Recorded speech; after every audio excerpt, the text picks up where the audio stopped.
सबसे पहले तो आप सबका धन्यवाद। आप लोग हमारा सपोर्ट कर रहे हैं। 4 दिन से हम लगातार यहाँ हैं और मीडिया कर्मी जो हैं वो पूरा हमारा साथ दे रहे हैं। और मैं सबसे पहले कहना चाहूँगी, मैं पीएम मोदी सर जी हैं, आप हमेशा बेटी बचाओ बेटी पढ़ाओ की बात करते हैं और सबकी मन की बात सुनते हैं। तो आप क्या हमारे मन की बात नहीं सुन सकते? आप हमेशा मेडल जीत के आते हैं, इतना प्यार, इतना मान, इतना सम्मान देते हैं, अपने घर बुलाते हैं, बेटी बोलते हैं। आज हम आपसे अपील कर रहे हैं कि आप हमारे भी मन की बात सुनो। और स्मृति ईरानी जी से भी मैं एक बात कहना चाहूँगी कि आज आप क्यों चुप हैं? हमें 4 दिन हो गए हैं, हम मच्छरों में सो रहे हैं, हम प्रॉपर हमारा खाना भी अंदर नहीं आने दे रहे हैं। और 4 दिन हो गए, हमें ट्रेनिंग करते हैं तो ट्रेनिंग नहीं करने देते पुलिस वाले। तो आप क्यों चुप हैं? कितना समय हो गया हमें, और हम इंसाफ की वेट कर रहे हैं। बस यही कहना चाहूँगी कि आप आओ, हमारी बात सुनो और हमारा समर्थन करो।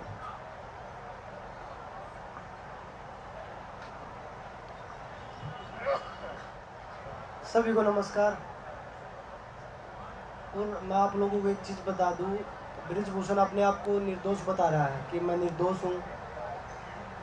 जिस विक्टिम के पास जो नाबालिग लड़की है, जिस किसी को भी नहीं पता, यहाँ धरने पे बहुत सारे खिलाड़ी बैठे हैं, उनको भी नहीं पता कौन है, लेकिन उनके आदमी उनके घर तक पहुँच रहे हैं। अगर वो निर्दोष है तो उनके घर तक क्यों पहुँच रहे हैं? क्यों उनकी तलाश कर रहे हैं? वो उनको हर तरीके से दबाने की कोशिश कर रहे हैं। और मेरे को तो 2-3 आदमी आज आए, मेरे को बोले कि भाई आप किससे पंगा ले रहे हैं? एक बार इनकी टिकट काट दी थी, इनकी पार्टी को किसी खिलाफ आदमी को दी थी, उसको उसी दिन मरवा दिया जिस दिन वोटिंग थी। तो अब डराया भी जा रहा है। पर हम आपके माध्यम से, मीडिया के माध्यम से बता दें कि हमारे साथ पूरा देश खड़ा है। आज हम डरने वाले नहीं हैं। जिस दिन यहाँ आके बैठे थे उसी दिन हम डर को पीछे छोड़ के आ गए थे, बहुत पीछे। और मेरी कुछ छात्र संगठनों से भी बात हुई है, वो भी बोले कि हम आपके साथ हैं, हम आपका पूरा समर्थन करते हैं, हम आपके पास आएंगे वहाँ पे भी, और हम अपने जहाँ पे हम क्षेत्र पे हम हर जगह उनका विरोध करेंगे। तो मैं आप सभी के मीडिया के माध्यम से जो हमारे साथ जुड़ रहे हैं सभी का धन्यवाद करता हूँ। जितनी भी हमारी खाप पंचायतें हैं, जो किसान संगठन है, मजदूर संगठन, जो भी लोग यहाँ पे आ रहे हैं, मैं सभी का धन्यवाद करता हूँ। और ब्रिजभूषण जी को मैं बताना चाहूँगा कि हम डरते नहीं हैं। आप चाहे कितना भी जोर लगा लीजिए, आपके लोग आके हमें कह रहे हैं कि भाई आप किससे पंगा ले रहे हैं, वो आपको मरवा देंगे। उनको तो जिस दिन वोट थी उसी को मरवा दिया जो ओपोनेंट थे उनके। तो ऐसी कोई बात नहीं, हमारे साथ 135 करोड़ लोग खड़े हैं, मरने के लिए नहीं डरते।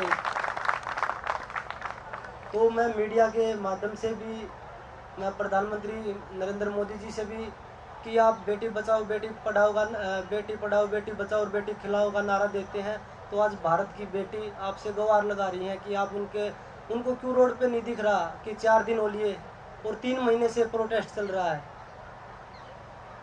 अब तक न्याय क्यों नहीं मिला? जब मेडल जीतते हैं तब सब फोटो खिंचवाते हैं, बधाई देते हैं कि हमारी बेटियों ने कमाल कर दिया। ये भी आप लोगों की बेटी हैं, ये भी पूरे भारत की बेटी हैं जो न्याय की गुहार लगा रही हैं। तो आपसे विनती करते हैं कि आप इस चीज़ को अपने ध्यान में लेके और भारत की बेटियों के साथ न्याय कीजिए।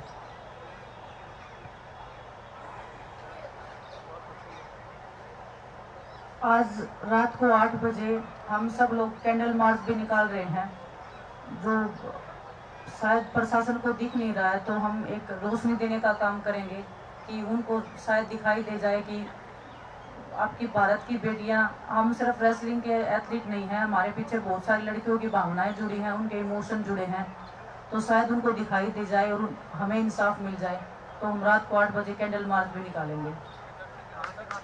ये इधर से मतलब, हाँ जी, जंतर मंतर पे ही निकालेंगे जी। हाँ जी, यही रोड पर। और मैं आप लोगों को बता दूं, हमने यहाँ ट्रेनिंग करी है सुबह हमारा, क्योंकि टूर्नामेंट आए हुए हैं, एशियन गेम्स है, ओलंपिक क्वालिफाई भी है। तो हम मैट लेके आए थे, पुलिस प्रशासन ने मैट को अंदर नहीं आने दिया, परमिशन नहीं दी गई। जब हम सुबह यहाँ ट्रेनिंग कर रहे थे रोड पे, तो उन्होंने बोला कि आप ऐसे ट्रेनिंग नहीं कर सकते, आपको परमिशन नहीं है। खाने के लिए जो चीज़ें लेके आ रहे हैं उनको अंदर नहीं लेके आने दिया जा रहा। अब सांस लेने में भी हमें परमिशन लेनी पड़ेगी क्या? खाने में, ट्रेनिंग में भी परमिशन लेनी पड़ेगी।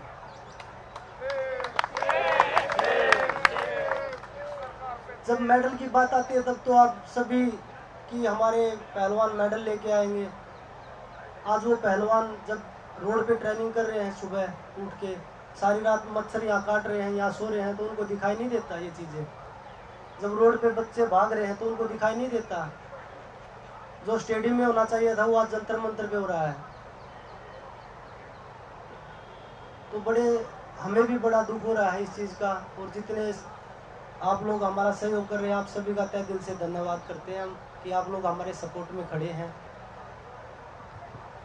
रोड पर ट्रेनिंग आप कर रहे हैं वो तो वैसे ही रिस्की हो जाता है। ये इंपॉर्टेंट ये रहा है, एशियन गेम्स भी है, फिर वर्ल्ड चैंपियनशिप भी क्वालिफायर है, तो ये तो आपको इंजरी का रिस्क है रोड पर ट्रेनिंग। मैच आने नहीं दे रहे अमनप्रीत भाई, तो क्या करें? कुछ तो करना ही पड़ेगा, क्योंकि ट्रेनिंग से भी दूर है, अच्छे से खाना नहीं हो रहा, अच्छे से नींद नहीं हो रही, रिकवरी भी नहीं हो रही पूरी तरह। क्योंकि जब मेडल की बात आएंगी तो तब सभी देशवासी सहयोग करते हैं। आज भी वो हमारे साथ खड़े हैं। जब सरकार खिलाड़ियों की तरफ मेडल नहीं लेके आते तो बोलते कि ये तो अब नीचे जाने लग रहे हैं, मेडल नहीं जीत रहे। तो हमें वो भी ध्यान रखना है, हमें ट्रेनिंग भी प्रॉपर करनी है। हम 100% में नहीं कर सकते, पर 10-20% जो भी कर सकते हैं हम यहाँ पे कर सकते हैं।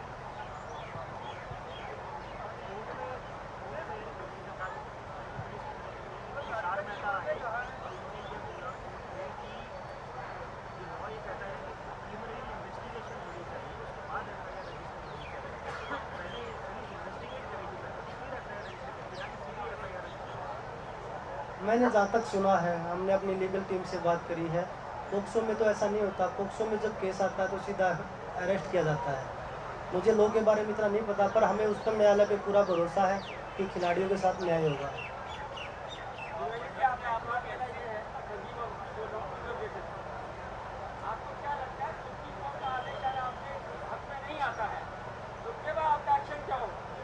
देखिए, वो हमारी लीगल टीम काम कर रही है और अभी हम इस पर कोई कमेंट नहीं करेंगे, क्योंकि हमें न्यायालय पे पूरा भरोसा है। और कोई भी लड़की जब आगे आई है, पूरी हिम्मत के साथ आई है, और उच्चतम न्यायालय पे हमें पूरा भरोसा है कि वो हमारे साथ न्याय करेंगे। 7 लड़कियों ने भी कंप्लेंट दी है, तो वो चीज़ें अभी हम उस पर कुछ नहीं बोलना चाहेंगे। साक्षी, आपने एक बड़ी इमोशनल अपील करी है प्राइम मिनिस्टर मोदी को कि आप बेटी बचाओ और बेटी पढ़ाओ बेटी खिलाओ का नारा लगाते हैं। आप लोग क्या ये चाह रहे हैं कि वो आपको जिस तरह आपके मेडल जीतने पर घर पे इनवाइट किया था, बातचीत हुई थी, सुना था, उसी तरह से आज भी आपको बुला करके आपकी बात सुनी, यही आप चाह रहे हैं? हाँ, बिल्कुल यही चाहते हैं हम कि एक बार कम से कम मैं बुला के हमारी बात तो सुने। हमारी मतलब जो हम सच्चाई बोलना चाहते हैं, क्या पता उन तक नहीं पहुंच रही हो, तो हम अपनी जाके उनसे बात करना चाहते हैं, हमारी बात सुने। तो विनेश, आपको क्या लगता है कि अभी तक क्यों आपकी इन बातों का वो ध्यान नहीं दे पाता है? क्या ये किस वजह से ऐसा हो सकता है? बिकॉज की सेम पार्टी के हैं और उनकी पार्टी के ऊपर भी ये टेंशन लगता है, या क्या कारण है, क्यों नहीं बुला रहे? वही जो साक्षी बता रही है कि क्या पता उन तक आवाज़ ही नहीं पहुंच रही हो हमारी, तो हम मिलने का टाइम मांग रहे हैं। हमारे पास कोई ऐसे कॉन्टैक्ट नंबर भी नहीं है कि हम उनसे संपर्क कर सकें, लेकिन हम मीडिया के माध्यम से ही हम उनसे रिक्वेस्ट कर सकते हैं कि हमारी, क्योंकि हम स्टार्टिंग से यही बोल रहे हैं कि प्रधानमंत्री जी से हमें मिलना है, हम उनके सामने बात रखना चाहते हैं। उनके सामने बात रखेंगे तो क्या पता उनको सुनाई दे जाए या दिखाई दे जाए, क्या पता हमारे जो दर्द और हमारी पीड़ा है, जो देश की बेटियां जो चीख रही हैं अंदर से, हमारी जो आत्मा बिल्कुल ऐसे हो रही है कि डेड होने वाली है, क्या पता उनको भी दिखाई दे जाए कि आपके देश की बेटियां, क्योंकि वो हमेशा जब भी हम देखते हैं, जैसे मैं सोशल मीडिया में भी देखती हूँ, बाकी सब लोग भी चलाते हैं, वो प्रोग्राम करते हैं मन की बात, हमारे मन के अंदर कितनी दुविधा चल रही है। क्या कभी वो एक पल के लिए भी बैठ के सोचते होंगे कि हम देश की बेटियां सड़क पे बैठी हैं, हम गेम करते हैं, हम रेसलिंग करते हैं, वो रेसलिंग छोड़ने के कगार पे आ रहे हैं, जिंदगी को दाव पे रख के हमने ये इतना बड़ा निर्णय लिया है इतने बड़े क्रिमिनल के खिलाफ में, फिर भी अगर उनको हमारे मन की बात नहीं सुन रही है तो परमपिता परमात्मा से हम कामना करेंगे कि प्लीज उनको सुनाई दे कि हम किस दर्द में हैं।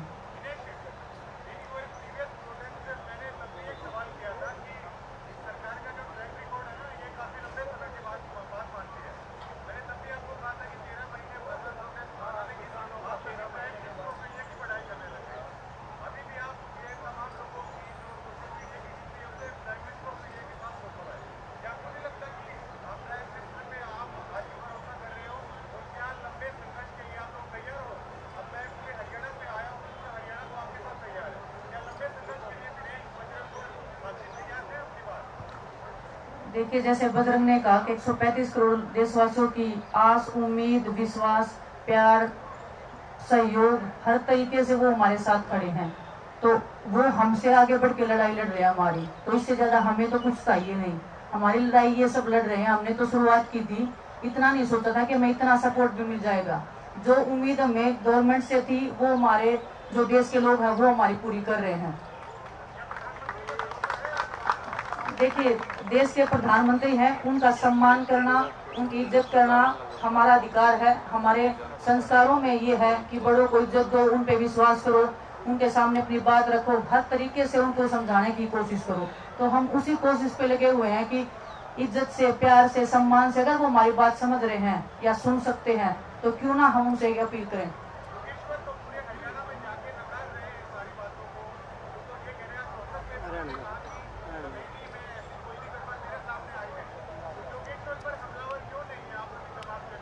देखिए, अभी हमारे पास ऐसी कोई खबर नहीं आई, आपके माध्यम से ही पता चला है, इस पे हम कुछ नहीं बोलना चाहेंगे। और मैं आपको बता दूं, जो एक विक्टिम है, जो मैंने अभी बताया भी था, नाबालिग है, हमने उनको सेव किया, लेकिन उनके रिश्तेदारों तक अब प्रेशर बनाया जा रहा है। तो उनको ढूंढा जा रहा है कि कहाँ है, उनके रिश्तेदारों को प्रेशराइज किया जा रहा है, धमकाया जा रहा है कि अच्छा नहीं होगा, ये नहीं होगा। तो मैं मीडिया के माध्यम से प्रधानमंत्री जी तक, पुलिस प्रशासन तक, अगर किसी भी खिलाड़ी को कुछ होता है तो उसके जिम्मेदार आप लोग होंगे।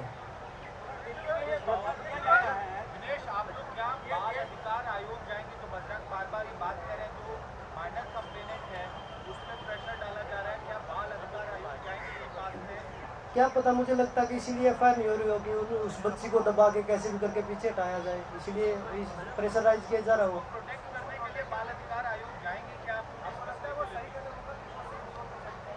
वो सेफ जोन में, हम भी चाहते हैं कि वो सेफ जोन में रहे, क्योंकि इसलिए हम सामने, हमें ये नहीं पता लग रहा कि वो नाम गया कहाँ से है, उनके रिश्तेदार तक ढूंढ लिए गए हैं, तो इसके जिम्मेवार कौन है? पुलिस को कंप्लेंट दी थी, पुलिस बताएगी इसका। अगर कुछ भी, मैंने वही बताया, कुछ भी किसी भी खिलाड़ी को अगर कुछ होता है, मिस हैपनिंग होती है, तो उसकी जिम्मेदार सरकार और पुलिस प्रशासन होगा, दिल्ली पुलिस। मैं, देखिए, दिल्ली देश की राजधानी है, और मैं सभी देशवासियों को पहले भी बताया कि 135 करोड़ लोगों से मैं विनती करता हूं कि आप सभी आइए। ये भारत की बेटी की लड़ाई है, ना कि एक विनेश साक्षी की लड़ाई है। ये भारत की बेटी की लड़ाई है। आप सभी एकजुट होकर आइए। अगर ऐसे लोग हमारी बेटियों का ऐसे ही शोषण करते रहेंगे तो कभी कोई आवाज़ नहीं उठेगी।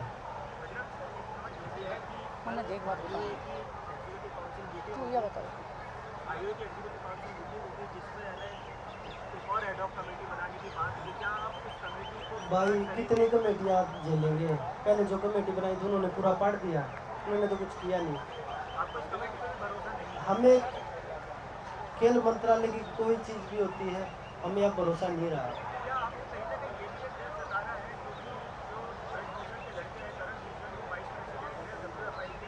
देखिए, जितने भी लोग आज रेसलिंग में बैठे हैं, जितने भी लोग आज रेसलिंग फेडरेशनों में बैठे हैं, वो उन्हीं के लोग हैं। चाहे वो किसी भी स्टेट में उठा लीजिए, कोई रिश्तेदार है, कोई बेटा है, दामाद है, ऐसे ही सभी जगह बैठा रखे हैं। जो स्टेटों में फेडरेशन थी, जहाँ उनके लोग नहीं थे, उनको ज़बरदस्ती तोड़ के गुंडे बदमाशों को बिठा रखा है।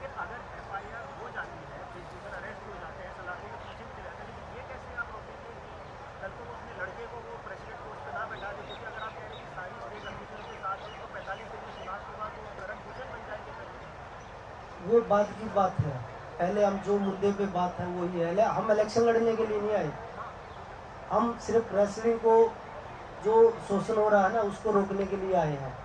और यहाँ बैठे कोई प्रेसिडेंट के लालच में नहीं है कि हमें रेसलिंग को अपने कब्जे में लेना है।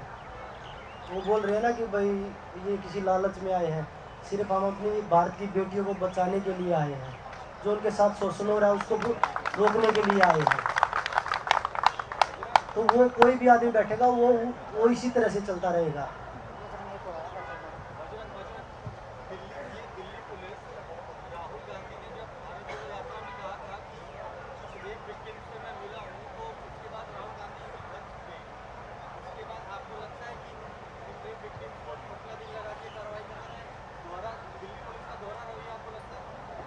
मुझे लगता है कि देश में एक ही कानून होना चाहिए, वो कि कोई भी को ना हो।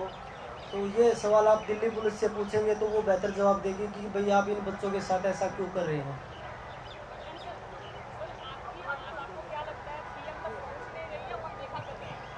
आप लोग जितना स्ट्रांगली दिखाएंगे मेरे हिसाब से उतना जल्दी जाएगी। तो आप लोगों से भी रिक्वेस्ट है, आप लाइव भी चलाइए और इनको ज़्यादा से ज़्यादा लोगों तक पहुंचाइए। आप सबके माध्यम से मैं एक और रिक्वेस्ट करना चाहूँगी, जितने भी ब्रजभूषण को लगाने में लोग लगे हुए हैं, उन्हीं के जैसे लोग लगे हुए हैं बचाने में उनको, कि उनको सेव किया जाए ताकि उनके जो काले चिट्ठे वो ना निकल के आए, और काफ़ी हद तक प्रोटेक्ट करने की कोशिश की जा रही है। तो मैं देश के खिलाड़ियों से एक अपील करना चाहती हूँ आपके माध्यम से, सिर्फ रेसलिंग के ही नहीं, जितने भी ओलंपिक मेडलिस्ट हैं, वर्ल्ड मेडलिस्ट हैं, नेशनल चैंपियनशिप में मेडलिस्ट हैं, चाहे जो गेम आज कर भी रहे हैं, क्या ये लोग जब इकट्ठा हो सकते हैं तो हम देश के खिलाड़ी देश के खेल को बचाने के लिए इकट्ठा नहीं हो सकते? इतनी हमारी आत्मा, हमारा विश्वास, हमारा तम समान इतना छोटा हो गया सिकुड़ के कि हम अपने देश के खेल को, जिस खेल ने हमें यहाँ पहुंचाया है, इतना मान सम्मान दिया है, देश के 135 करोड़ लोग हमारे साथ खड़े हैं, तो डरने की क्या जरूरत है? अपना निजी स्वार्थ या थोड़ी सी अपना लाभ लालच छोड़ के नुकसान हमारा भी हो रहा है। हर किसी को, अगर बहुत सारे लोग आ जाएंगे तो वो नुकसान इतना होगा कि हमें पता भी नहीं चलेगा। अभी तो हमारा बहुत ज्यादा नुकसान हो रहा है। तो देश के खिलाड़ियों से मेरी अपील है, और प्लीज कृपा करके ये बाइट आप जरूर चलाइए कि देश के खिलाड़ी सुन सके। शायद उनके अंदर जो डर है, जो अपने भविष्य को लेके है, हम सब आप ही के बहन भाई हैं, हम सभी आप ही के साथी हैं, उसी घर परिवार से हम आए हैं जिस परिवार से आप हैं, और हम जब एक साथ होकर ये लड़ाई लड़ सकते हैं तो हम देश के खेल को, ये लोग तो बोलते हैं कि हम देश को ओलंपिक्स में हमारा देश नंबर 10 पे आ जाएगा, अगले ओलंपिक्स में नंबर 5 पे पहुंच जाएंगे। मैं ये विश्वास के साथ कहती हूँ कि जिस दिन देश के खिलाड़ी एक साथ खड़े हो गए, एक साथ बैठ गए कि नहीं हमें ये चाहिए और हमें इन सब चीजों से निकल के हमें न्याय के साथ में लड़ना है, या हमें गलत का साथ नहीं देना है, या हमें हर एक वो सुविधा चाहिए जो हम डिजर्व करते हैं, तो मुझे नहीं लगता कि हम देश में, पूरे विश्व में नंबर 1 होने से या नंबर 1 पर पहुंचने से हमें कोई रोक सकता है। तो एक डर को छोड़ने की आवश्यकता है बस।